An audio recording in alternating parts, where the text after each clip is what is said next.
Hello and welcome back to Parley. This prompt was written by EyePatchNotes, hope you'll enjoy listening. It's division and inversion of instruments from the lyrical narrative series. This has been a series of Parley that have been about the way that songs create kind of stories. It's really related to my interest in through composition, it's often called.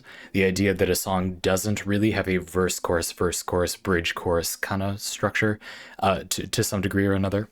A lot of these songs do nominally, but also have some kind of other form of progression. In particular, EyePatchNotes, I thought you've done a really good job pointing out how the instruments, including vocals sometimes, kind of progress despite the song having a nominally similar structure, and that is what a lot of this parlay is about.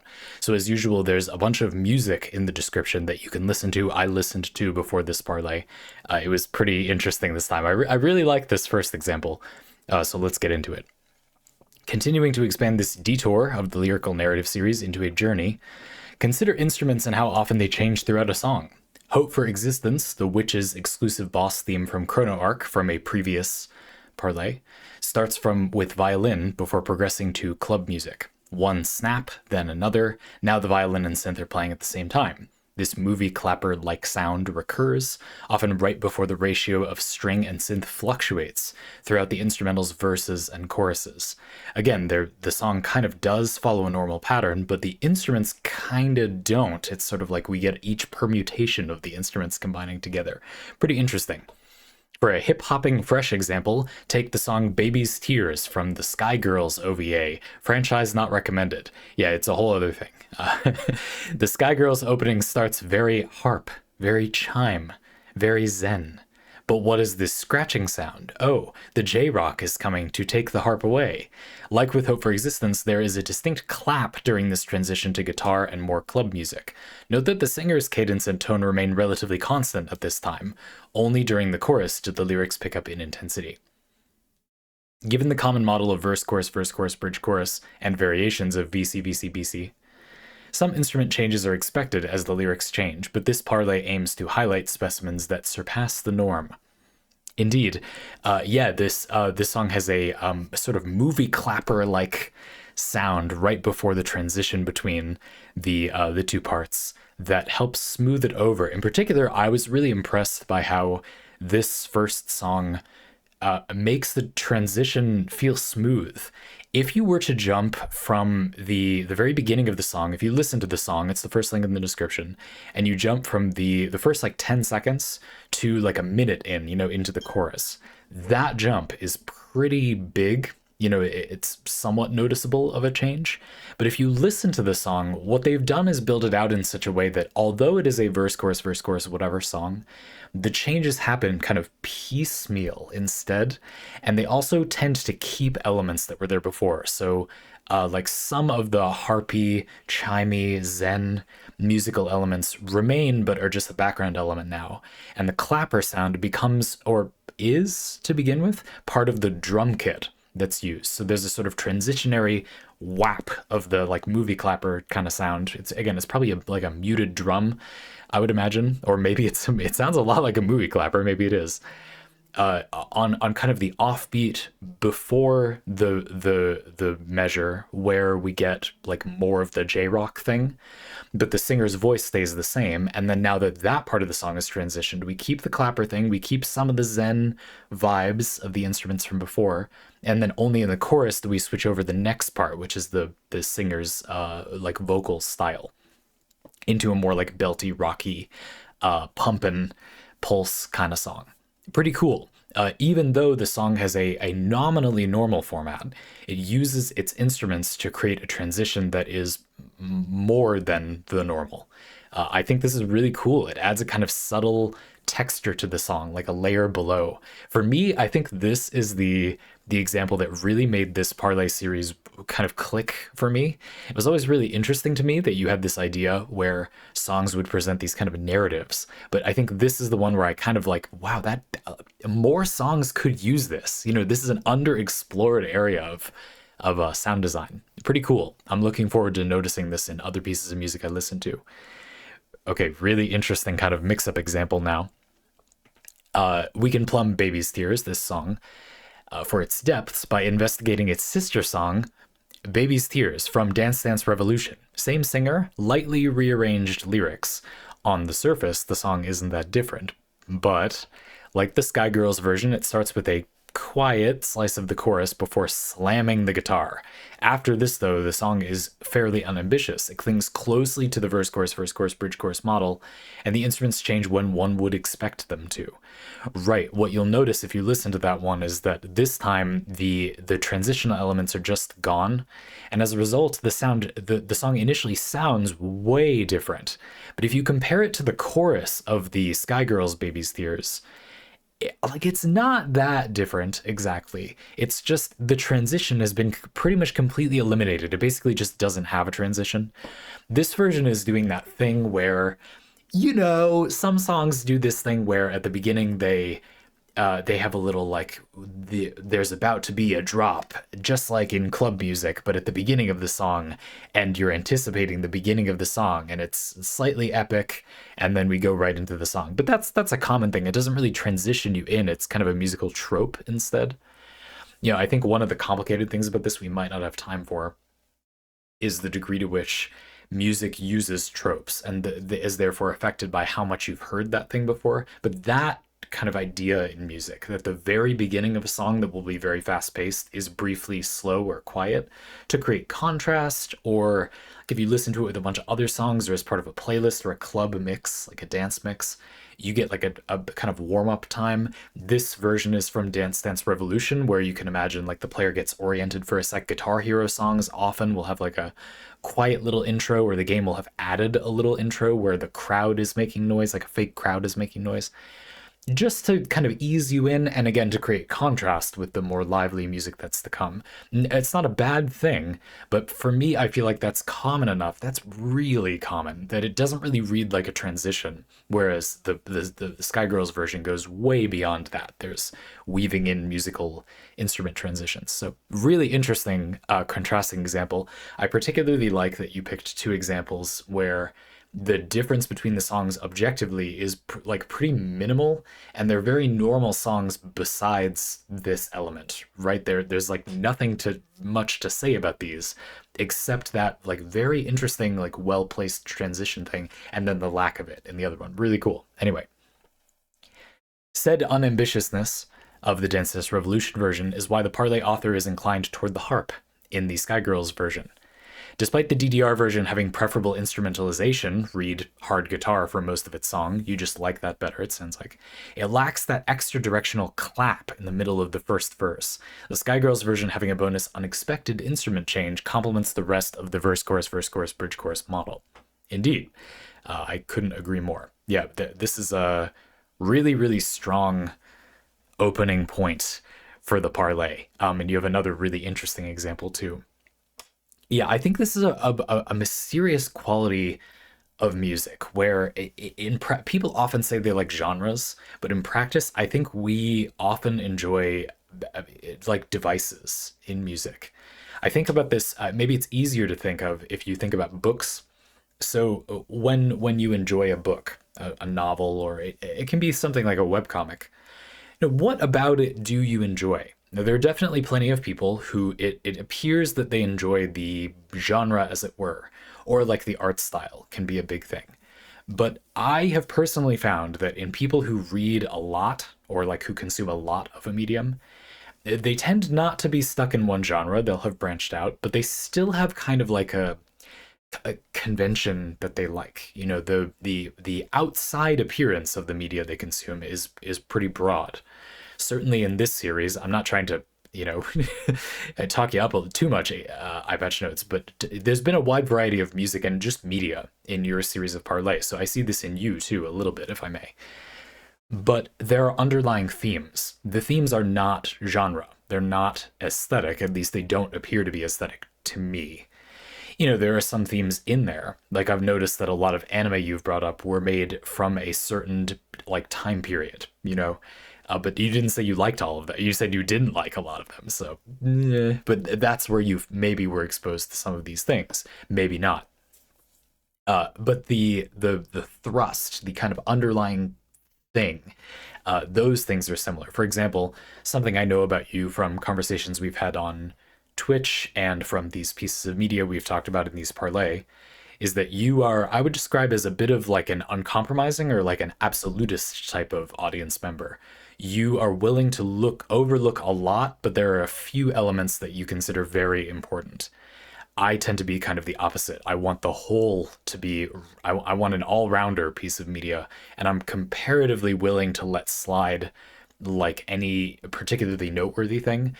I'm just very interested in those parts. If something has a cool piece of game design, I'm very interested in that, but I'm not interested in the game at all. Like the game will not be fun to me because of that. Same thing with pieces of media. I'm more interested in a well-rounded piece of media to enjoy, even though I'm more intellectually interested in something that is like popping off, as it were. What I usually like is things that split the difference, rather than something that is a 10 out of 10 in one category and like a 4 out of 10 in a bunch of other categories. Or something that is like a 6 out of 10 in or a 6 or 7 out of 10 in a bunch of categories. I tend to like something that's like a 5 out of 10, 6 out of 10 in a lot of categories, but then has like an 8 or a 9 in there a little bit. A kind of Goldilocksy, jack of all trades, master of one a little bit, kind of ambitious is how I would describe them pieces of media. But that they be well-rounded is something that's very important to me, and that is not clearly valuable. Like, just to be clear, I'm not trying to say like it's wrong not to think that way. Quite the opposite. Why? It's not immediately clear. You could say of EyePatchNotes, the preference I perceive from you, I mean, if the thing that's important to you is good, why is that not the thing that's important? Like, that makes sense. I just don't experience it. So this is something that, while I think if we were all given enough time, we probably would all come to a consensus, it certainly seems more like an individual preference than something like genre, which, to be blunt, I think is a pretty shallow kind of early experience when you get into a piece of media. And very few people that get experienced with a type of media care about genre at the end of that process, in my experience anyway. It's fine if you do, listener, but I don't think that happens as much. I think there are these underlying things.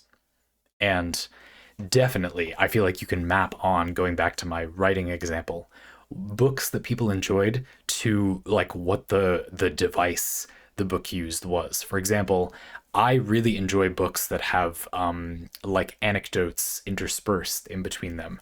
The format where you, this is a really common thing, but you pace a narrative by, you think of what the story will be, and then you have a few other things that just kind of need to happen. Can you see where I'm going with the music thing? We'll get there. A few other things that need to happen in the story. Bits of background information the audience would like to know, but it doesn't matter too much when they know them. Around a certain time, sure, but exactly when, it's flexible. And then what you do is wait for a moment where, there would be a gap in time for the focus character, and you use that moment. Next chapter, we give you a mostly unrelated on the surface background story that gives you information you need to know for later in the plot to make it physically feel as if there has been more time passing for this character. Or sometimes there'll be like a slice of lifey section in the book, and to make it feel more like there's just an assortment of events happening for the reader, you get those unrelated on the surface backstory information bits then instead. And I tend to respond very well to this. I really like that type of pacing. And the reason is that it takes advantage of what would be a lull in the narrative to keep the action coming for the reader. I do not like when, for example, like a piece of anime will have like a decompression episode before the next chunk of action. I think this is pointless and annoying. That might be because I watch anime usually in bursts, like 3 episodes at a time, not as they come out usually. And I'm kind of focused, I'm ready for more stuff, so the pacing seems but I feel like it would be even more annoying if it was just coming out. Anyway, I feel like that example doesn't take advantage of the desire for pacing. It's true that you might want to put pacing here, but you use that time very poorly, is how I always feel. Like they filled it with something that doesn't need to happen. If you have gotten the music parallel, what I like, in other words, about that book structure is that it uses the time that needs to pass in the narrative for something that has to get done anyway.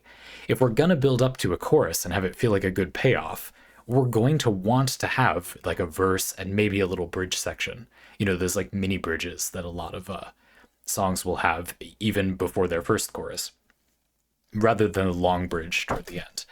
And we will often use that time in these songs that you've given as examples to establish a sort of tonal, I guess is the way I would say it, shift in the music that kind of would want to happen sometime anyway. To put it a different way, in the Dance Dance Revolution version of Baby's Tears, the time in the verse and the little bridge to the first chorus don't really get used for anything. There's time there, but musically, it isn't utilized to do any transitional work that the song, like, is gonna do anyway. It's just gonna jump you there, I guess. That's fine. This is not like the end of the world or anything, but I think it's cool that the Sky Girls version of the song uses that sort of space. It's got a good economy of space that way. It uses the room in the song for something. Again, it's paced, but in a way that's productive, I guess, is what I'm trying to say. I just think that's cool. And I feel like that's something I can think of music I've listened to that kind of does something similar. Like, I liked that previously, but didn't know it. And I noticed it now that you've brought this up. So I think that's very cool. Now for another example, a bit stranger of an example, but I really like this one too. Background vocals, EyePatchNotes continues, can also be thought of as instruments. In Go West, the Pet Shop Boys cover specifically, there is a distinct line drawn between the background choir and main singers. Jumping around the lyrics, background choir being in parentheses. Let me do a quick little scene transition. I sort of didn't know that I knew this song before I started this parlay, but you'll probably notice it once we get into it. It's the old together. No, that's not how it works. Together. There we go. We will go our way. Together. We will leave someday. You know that thing? And then they do go worst. Life is peaceful there. That weird voice, the high-pitched thing with the singer, is what I always remember about this song. Anyway, so here at the top, you see the red is the background vocals, and then the blue is who, for most of the song, not to spoil the end, is the primary singer. We'll get back to this in a minute. I'm not going to do the whole lyrics, but you, if you're familiar with the song, you probably remember it now. And I didn't. It's in the description if you need to listen to it again. Here we can see background vocals doing background things.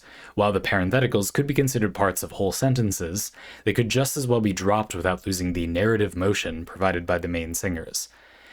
So in other words, like, it's not that the lyrics by the background singers are irrelevant, but I mean, let's read these lyrics just as is, without go west every 2 seconds. Life is peaceful there in the open air. Baby, you and me, this is our destiny. I'm not really confused about what this song is about. You see what I mean? It's not really part of the song, and yet these background vocals are related to the song. The context for some of the context for what's happening in the blue lyrics is from the red lyrics, is from the background vocals. Sure. Again, together, we will go our way. I hate and love that guy's voice, so you're just gonna have to deal with it because I'm gonna do it for the rest of the parlay. The we will go our way, we will leave someday, we will start life anew, this is what we'll do. Again, total sense, makes total sense. But saying together in the background every so often, I mean, like, that's what it's about. But this is background vocals doing background things, exactly. It gets a little more interesting at the bottom of verse 2. I love you. I know you love me. I want you. How could I disagree? So that's why I make no protest when you say you will do the rest. I feel like this song is about intercourse, this part. So again, we'll read the part with the main singer by itself. I know you love me. How could I disagree? I make no protest. You will do the rest. Sense is made. Hopefully you'll agree. But the background vocals have become more a part of the conversation than before. I love you. I know you love me. I want you. How could I disagree? So that's why I make no protest when you say you will do the rest. First of all, this little passage seems to be about two people that are talking like to each other. And while the background vocals and the primary vocalist are not necessarily like one and another party in this passage. It's still true that some of the lines, like I love you, I know you love me, I want you, how could I disagree? I want you, how could I disagree? Sounds like, you know, I can imagine, you can imagine the other lover. Hopefully this is consensual, happy, sexy times. The you can imagine the other lover saying that line. And so there is a bit more of a separation, or it's like more a part of the narrative. Interesting. Now the background vocals are part of whole sentences. Still not 100% necessary, but they're there, right? The dynamic between the main singers and the background singers has changed, giving the song a new texture going forward. In fact, verse 3 consists entirely of these half sentences. Yes, in a move I did not remember when I remembered this song from listening to it, Go West, you seem to have made an entire verse that is the chorus. But like not, it just kind of goes on. This song is fun to listen. I don't know. It's like kind of a meme to me, but an amazing meme that I recommend that you stop this parlay and go listen to because it's fun. What a weird thing to have exist. Verse 3 proceeds almost entirely like that. I love you. I know you love me. That passage that we read. It just kind of keeps going like that for a while, like over a minute, I think. Really quite a while. Then something weird happens. Go West's final evolution, why this song stuck with me, lives in the last chorus. Reminder that the parentheses still indicate the background choir. We have life is peaceful. No, life is peaceful there. And then the Go West in the background. I can't do this one easily. Again, you'd have to like something like hard to portray in flat notation, perhaps a hand over the mouth. The background and main singers have truly swapped for this slice of the song. The graphic was a good inclusion. Simple graphic, but it was very helpful. We get life is peaceful there. Go West. And then they've swapped. Also, there is a lack of dichotomy in this part. We get a real breakdown of the idea that it's like the background vocalists versus the primary singer. It becomes just madness. I think like slightly over the top weaving together of voices, but in a cool way. You know, I like this part. It's kind of insane, but it's like where else were we going, right? And again, like in that Sky Girls example, we have a song where it's like chaotic in this part, but you saw it coming. The whole song is 5 minutes of progressing to this cacophony of different voices, and so it kind of it fits in a certain way. It's not very jarring when it happens like that. Again, these songs are fun to try jumping around a little bit. Listen to a little bit of minute 1 and then minute 3 and then minute 5, and it's like, ah. But if you listen through it, it kind of has some continuity to it. So pretty cool. Yeah. The Parley author considers this a powerful example of lyrical narrative, since the expectations and the role of the background choir keep changing. Go West has straightforward instrumentalization and is not a true duet, but it uses the singers it has in a creative way. Right, that's the thing with these songs. I like this example because these are not very remarkable songs musically for any other reason. It's kind of just this. It's like the structure is otherwise kind of normal, right? The other instruments are kind of whatever. It's not really a duet. It's like a weird duet, but it's kind of doing new design space. I don't know. It reminds me of it's not existing game design that's being done exceptionally well. It's more like new game design ideas that are being done in a chaotic way, not necessarily bad. Just it's a lot, sure. I just think that's interesting. There are a couple examples I wanted to add here that I'm sorry we don't have time to go over fully, but I thought they were cool. Pistol Whip, you left 3 example songs that I hope you understand I can't get through all the way. But they all have a little thing that I think is interesting that uses lyrics or vocals in a way that kind of goes beyond like just the lyrics and vocals. There's this element of using the format of a song or like the different people singing or the rhythm of a song like theater a little bit. Let me give you one example and then I have a kind of visual way to help think about the idea. So Pistol Whip, you said, I want to add another interesting example that crossed my desk recently. The chorus of Du hast Probably not pronouncing that correctly. I've listened to the song, but I'm still not quite getting it. From German artist Rammstein, who I was very familiar with, goes like this, translated: "Do you want until death do you part to be faithful to her forever?" And then yes, no, yes, no. They sort of say both. The main singer poses the question, and the background choir sings an angelic ja before the main singer very emphatically responds nein. Ja? Ja? Anyway, I'm sorry. Even having listened to it, I have a thing with German. I'm not doing it right. But please forgive me, German language. I I get the gist of it. There's a linguistic play in that German "Du hast mich," you have me, is very close to "Du hast" with two S's, mich, you hate me. Accordingly, the song has themes of loyalty, betrayal, the bindings of marriage, and the resentment that can develop. A very intense music video, so that's a warning, but there's a link in the description.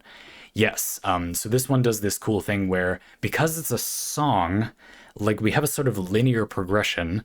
It's not like an art exhibit. You know, we're kind of going through things in this linear way. You have a sort of a limited environment, and so you can create juxtaposition by like ja nine like that, in a way that isn't as striking in other media. Like you can show people in a book one passage that is a pastoral idyllic world, and then another passage that is the nightmare of that farmer, where they imagine a three-headed dog devouring their wife and eating their crops. And like that does something. The fact that you just saw this pastoral thing, sure, but you don't have as much control, right? Like they don't happen as quickly. Of course, the person has to read each page, and the person might just stop reading at that point. Whereas in a song, you can very immediately juxtapose two things and use plays on words. We already kind of elide words when we speak in a song, when we sing a song. So you can use that to create texture that you wouldn't otherwise be able to. These are uses of the format of a song that are different from just like the norm. I don't know, like the established game design in my example from before. I do think these examples and the following two examples from Pistol Whip are a little different than what EyePatchNotes is talking about, but I wanted to include them because I think they're cool. Like it's an interesting example of just more design space, basically. And the other two, particularly the third one, has like another thing. For me, this is also an example of like doing stuff with the there's a theater, I guess is how I want to describe it, to the format of a song and also to like videos. Something a lot of people who make these face cam type of videos have started to do on YouTube as a kind of weird group apotheosis of a new way of communicating. I guess I should include myself. I was always a hand talker. My dad grew up with a very Italian, traditional Italian father, for better or worse. And he was there's a very big hand talking culture historically. So my dad picked that up, and I definitely picked that up. It's weird because for almost all of the time I was around my family a lot, I was extremely shy. So it's interesting how that stuck, even though I really only ever communicated meaningfully in public after I no longer lived with my parents. That's odd, but anyway. And since doing the YouTube thing, I've noticed myself and many other people doing something. Lots of other YouTubers have noticed this, where the stage, the frame of the camera has become like a proscenium theater, particularly the landscape style video. I think this is something you kind of lose a little bit. It's a drawback of portrait style media, but you can still do it. You can use parts of the frame to represent things, and our human minds seem to do this somewhat automatically. A lot of people, myself included, started doing this without thinking of it, and then kind of noticed like, oh, that's clever. It's not really, because I didn't come up with it. I'm just kind of doing it. But like using parts of the environment, over here is this and over here is that. When we were doing the together we will go our way, having two different places to move to makes a big difference. You know what I mean? It's just kind of visually easier. You get a little visual example immediately. That's great. Something that has been interesting to me overall, as I've been making YouTube videos on 3 different channels that have different formats, is how the Zannypants channel with no face cam, the Bootleg Builds channel with like face cam but in a little window and not all the time, and the Pantaloon Saloon channel with full face cam. change how it is good to communicate. That's just interesting. And so that, and also these songs are examples of, well, you have a format that is more or less restrictive, linear. The space, for lack of a better term, in these formats differ. And using the unique type of space, or again, like progression of a song, it's very concentrated, it's short, things can follow each other very quickly, things like that. Words can be sort of abstracted a little bit. This is a format where you can take advantage of things like the ya 9 in a way that you wouldn't be able to in other media. So it's like a theater element in there as well. I really like that. I think that's cool. Actually, for the sake of time, I will... I'm sorry I can't do the Hellfire example. This is from The Hunchback of Notre Dame. Right? I'm psyching myself out now. Yes, it is. But I did want to quickly cover the one from Pocahontas. This is Savages from Pocahontas. It largely speaks for itself, yes. We have the second Disney example, Savages from Pocahontas. No way they would put out a song like this in the modern socio-cultural climate. The standout bit to me is that after the English settlers and the natives make their respective claims about the other side, they come together at the end and affirm their lack of humanity. This comes to a head at the reprise, where they give an emphatic, destroy their evil race until there's not a trace left. Like, holy crap, Disney. There's one more point of interest in the reprise where the chorus of now we sound the drums of war is countered by Pocahontas's how loud are the drums of war. Right, and this one does an interesting thing where, because there are different singers for each part, but the vocals are kind of the same. Again, we're using like the theater of a piece of music in an interesting way. The song has a goal. Again, this is a bit afield from EyePatchNotes' Parley idea, but the similarity is that the song has a goal. It wants to establish the idea that both sides of the conflict think the other is like less than human. The destroy their evil race until there's not a trace left is it's not really less bad, but it is a little less bad when you understand that both sides are saying that to each other. It's a song about how people treat each other in war, not a song about demeaning just one of the sides, in my opinion, which is a little bit better. I'm not sure that nuance will not be lost on modern audiences, but I think I appreciate it. I don't think it's evil that they made this song. It's just very intense. And it represents the culture at the time. The interesting thing is that the song has this thing it needs to get done. It wants to establish a dichotomy between these two groups, and that they both think that thing about the other. Now, you could do that a number of ways. You could have the lyrics just say, like, we both think the other is evil, but that wouldn't be as interesting. If they think the same thing, what if we say the same thing, but just have two different vocalists because it's a song, and that's something you can do when it's a song. Much like that gimmick where in some YouTube videos, they'll have a skit and one perspective will be like this and the other perspective will be like this. And because it's a video, you can do that and just cut between them. And that accomplishes the goal in a nice way. Now, the economy of space is not the same as such. You know, we had examples like the Baby Steers, the Sky Girls version, babies, easy for me to say, where the song was progressing the way it was going to anyway, didn't repeat anything, but it just did musical transitions, kind of multitasking, so to speak.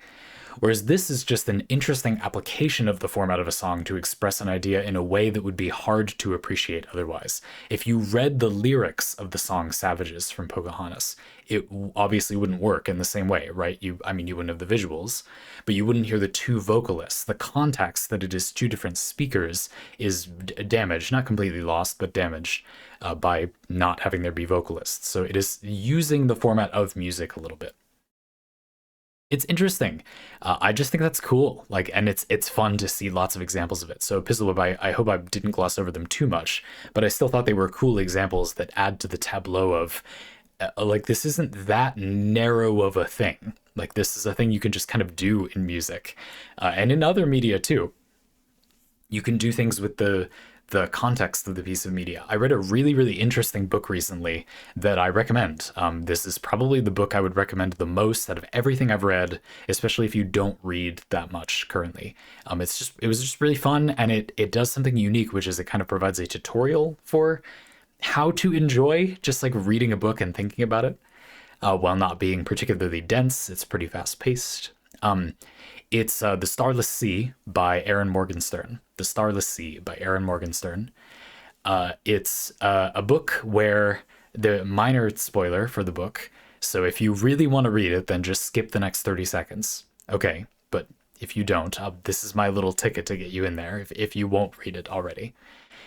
The plot of the book hinges around the fact that you are reading a book that one of the characters in the book finds, which of course for him is about himself and tells his past slash future, but for you is just the book you're reading. You just found somewhere. And indeed, in the plot of The Starless Sea, the book is found by a number of people, perhaps also you. You are like part of the story, or like holding an object that very quickly enters the diegesis, the kind of world of the story, while you're reading it. That's great. That happens early and often, and like defying the narrative of the book is a big theme of the story in a way that I also thought most impressively to me, it just like wasn't overly used. I'll stop talking about it here to not spoil the whole thing, but I liked that it was still pretty grounded. That doesn't go too far. It doesn't become an out of hand twist or gimmick either. I just thought that was really cool. What a well done thing to do. What a strange and smart use of that medium that I'm sure other people have done in some ways, but just really nice. And one of the more clever things I've seen done with a book or a book's format that was combined with a story that was relatively grounded and would be something I think a lot of people could enjoy. So yeah, I highly recommend it. Again, The Starless Sea by Aaron Morgenstern. Yeah. If you've read her previous book, by the way, if you read The Night Circus, this is a significant departure. If you liked that, you may very well still like this. I think it's better, but it's not that similar, I guess is all I'm trying to say. I'm not sure that would be a good reason to read this if what I said didn't sound that good. Anyway, pretty cool. So yeah, it's a neat idea to utilize the unique benefits of the form, of course, but particularly I'm excited by this idea that there's like an economy of space that I'm very attached to. It's very efficient, and that might sound not that exciting, not that sexy, not that artistic. But the reason I think it is that if you have a lot you want to do, and creatives tend to have a lot they want to do, you will be able to fill the time with stuff. If you listen to Go West, that cover, and the Sky Girls version of Baby's Tears, these songs are very dense. Like there's a lot going on in these songs. It's interesting. They feel like there's more. It's not more sound, but there's just like a lot. There's a lot in them. I will recommend, not really recommend, but I do have a further listening recommendation as well if it interests you. It's a very different genre from these, and it's enough of a genre statement that I think a lot of people might not enjoy this music. So it's an intellectual recommendation, and maybe some people will just like the music. There's an artist called Pierce the Veil with an album called, I'm just going to double check for you that it is that album, called Selfish Machines. Yes. That I think is really interesting related to this subject. This album has a very heavy focus on this kind of lyrical narrative thing. Most of the songs are like a linear discussion. You know, it reads like, I love you, I know you love me, but like a sort of emo metal instead of extremely fast paced. Maybe a little bit more like, not that that's emo metal, whatever that is, but a little bit more in the vein of like that Rammstein song from Pistol Whip's recommendation. But it uses that same kind of lyrical style. Now, the thing about Pierce the Veil is that as an artist, they have what is often referred to as a kind of wall of sound musical style. The registers, you know, the low, medium, and high registers of sound are very full. The song is very, let's use the term busy, I guess. And the result of that is that things there's a feeling of things overwhelming you. And I think something they're trying to do with their music is that these are emotional moments in people's lives, romance stuff, you know, as one is wont to write in their music. that is, you know, when it's happening, you feel overwhelmed. It feels like there's too much stuff going on. And the song mimics that. This is sort of emotional crescendo in the songs. They often have these drops where the song is like quiet and then it will speed up and get extremely fast and very full very quickly. And yet there's still this element of progressing, like we're still kind of going places. We just go a lot of places really fast. They change pace a lot of times. They really like mini bridges that do something different. That's something a lot of those songs have. Very, very quick. You'll blink and you'll miss it. 3 seconds, we get a mini little breakdown that will have a little xylophone part, and it sounds all cute for a second. Then bam, we're back into like borderline screamo about how, you know, don't rain on my parade. I enjoy that element of those songs. Musically, I really enjoyed them. When I was playing bass guitar and doing music production in high school and early college, that was when I liked that artist. So it's not so much that I love their music per se. I don't mean to be mean, Pierce the Veil, sorry, but I also suspect a lot of the audience won't like it. But musically, I think it's extremely interesting. Like there's a lot there. And it reminded me of this. It reminded me of this, and yet it's different in that these songs are better examples. They're more pared down. They're more focused on this thing that is the example.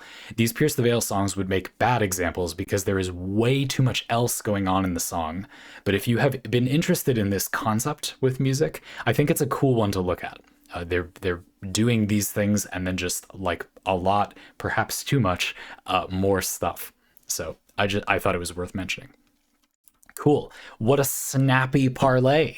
Very nice. EyePatchNotes, I just particularly one more time a commendation from your parlay presenter on the examples. I thought they were just excellent, like very impressive. I don't know how you people do these this way. You people, who I know in a very unique way, in some ways very well, about this one unique part of you. That's awesome. So thank you. Folks, if you want to get your own parlay like this one, you can do that using a link in the description. We'd love to have you. It can be about anything you want. Don't be intimidated by these examples. Like the terrible example is interesting in its own way. There have not been that many of those over the years, but I'd like them. There have been some janky things presented on parlay, and that can still be fun. It doesn't have to be.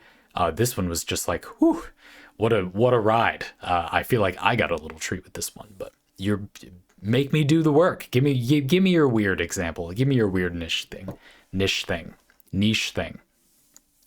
And you can tell that when my voice has started to collapse, it's time to ring in the next parlay. See you in the next one.